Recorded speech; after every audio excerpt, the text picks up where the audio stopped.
history of Benin Monarchy cannot be complete without the mention of two women who were sacrificed and given again to the monarchy to enable it evolve to today Benin City. We are going to be talking about one of the women today, which is Queen IDEN.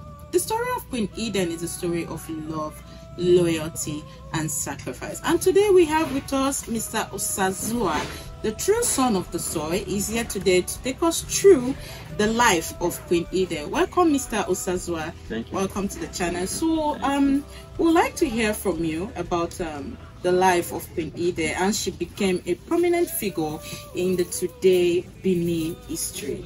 Thank you. Please. Yeah. Yes. IDEN Nokboko, IDEN the great woman.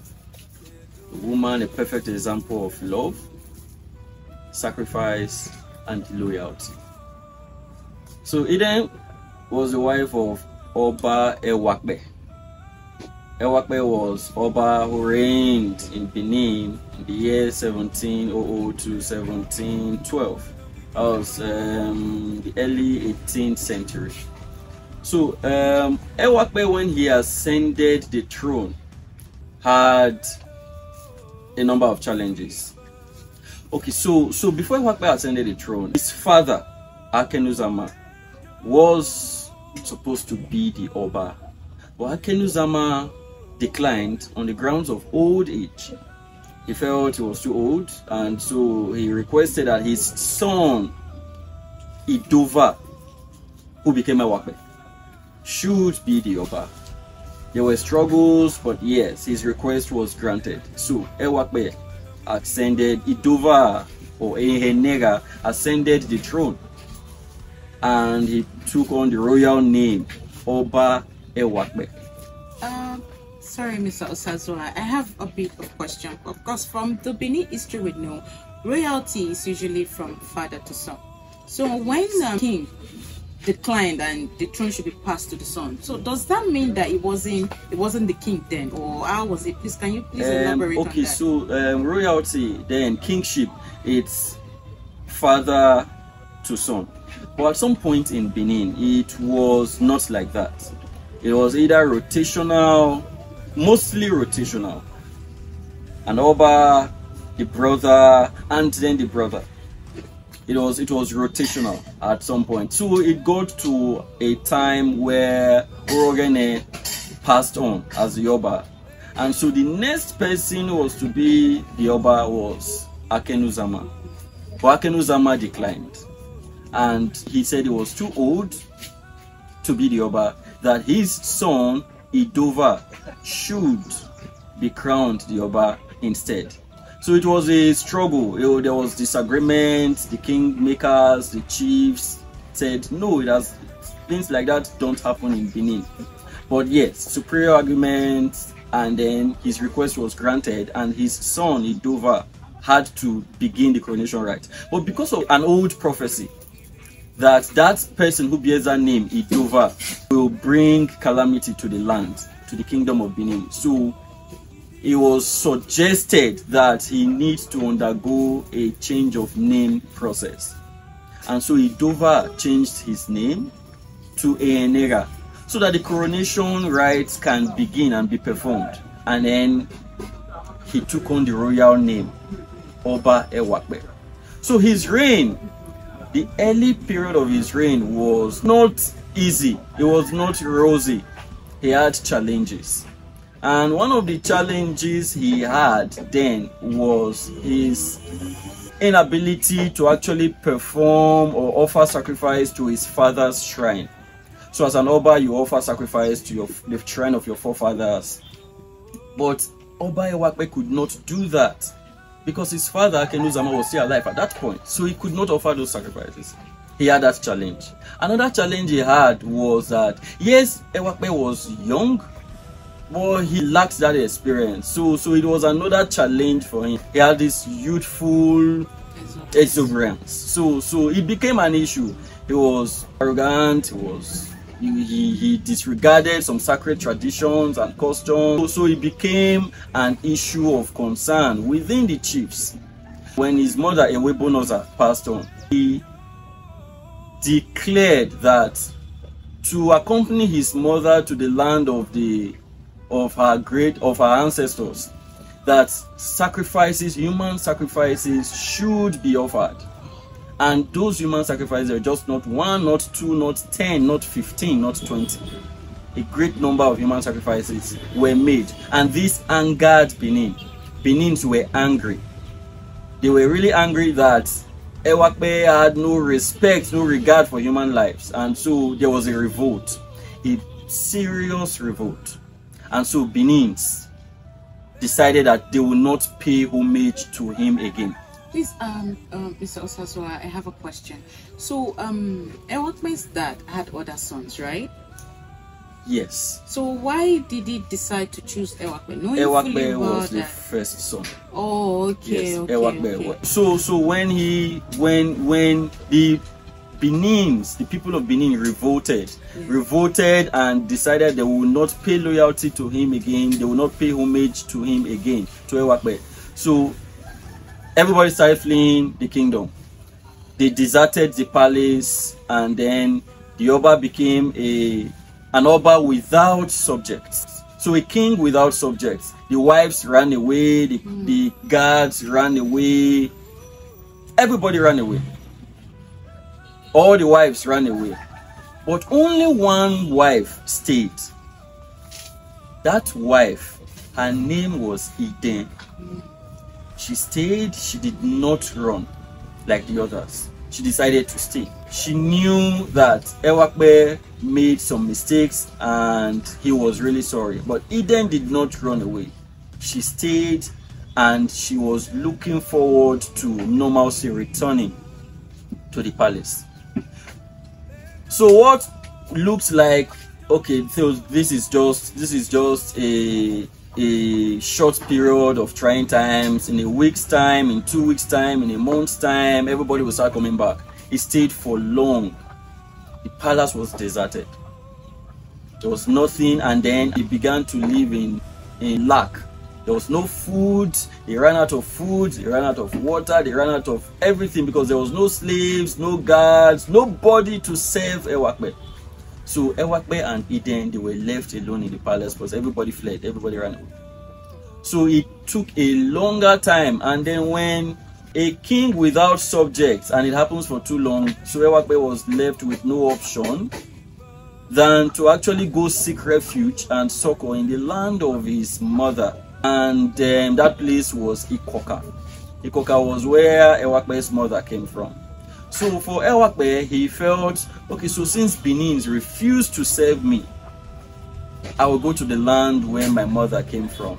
So my mother's kingsmen, my mother's people, they will accept me, since Benin refused to accept me. So Ewakbe and IDEN, they went to Ikoka. Unfortunately, Ikoka did not welcome them. Ikoka did not welcome them. Ikoka just felt, fine, if you're coming to us and you want to come stay here, yes, we will accept you. But we cannot afford to serve you as an Oba. Here, you are not an Oba. You will work as every other common citizen works.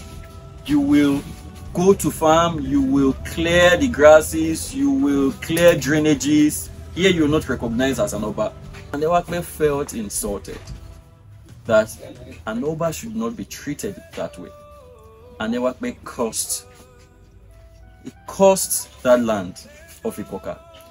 Up till this day, it is only women who succeed in the land of Ikoka. Men don't.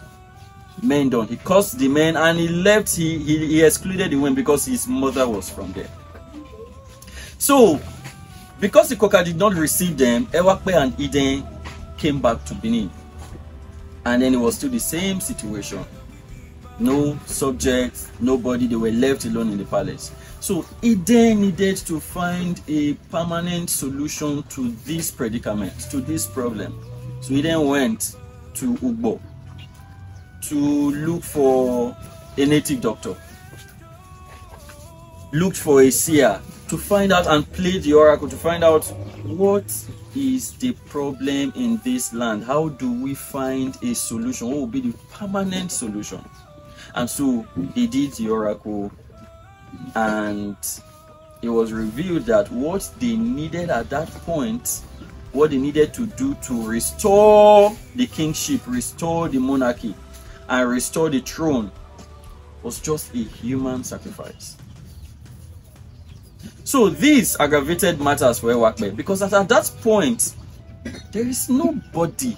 There was no human sacrifice, whether slave, whether bonded or freed. There was nobody to be used as a sacrifice, because there was nobody in the palace aside Ewakbe and IDEN. So, and he can't even get anybody around outside. Nobody. So where do they get the sacrifice from? That was another issue.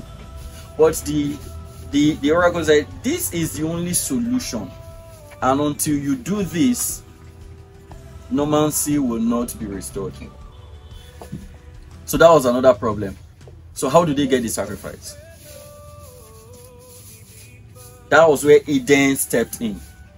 IDEN did the unthinkable. She offered herself as the sacrifice. So Benin will not disintegrate. So Benin, the monarchy will come back, will be restored, and the throne will come back to her husband. It was a difficult decision for Ewakbe to accept.